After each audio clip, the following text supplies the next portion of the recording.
Saya ada kasut perempuan saiz 47. Oh, 47. Nak tengok tak? Nak tengok, tengok boleh okey. lah. Oh, besarnya. Besar. Besar? Ya. Tak pernah tengok? Ya. Saya punya kaki daripada pun 41 lah. 41? 47 tu, my god. Oh my god. Kita pun 41 je. 41? Ada ke saiz ni? Ada. Sebab kita memang jual kasut plus size. Oh, ya ke? Mana? Ya. Nanti So, saya saya- bagi ni lah, awak scan. So, saya pun kaki besar juga. Kaki besar, 41 kan, betul lah. Macam tak percaya kan? Tapi betul. Oh. Alright, thank you tau. Okay, kalau bagi awak rating 1 hingga 10, 10 paling cantik lah.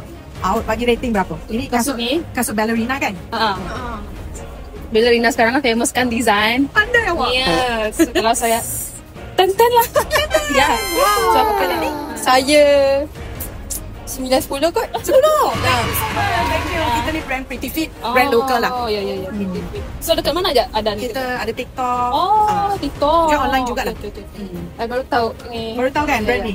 Okay. Nanti awak boleh tengok-tengok. Alright, thank you. Sekejap, saya bagi awak voucher. Okay, nanti awak scan lah. Ada scan. Oh, sini. Alright, thank you. Thank you so much. Thank you. So korang memang ada kasut saiz sehingga 47.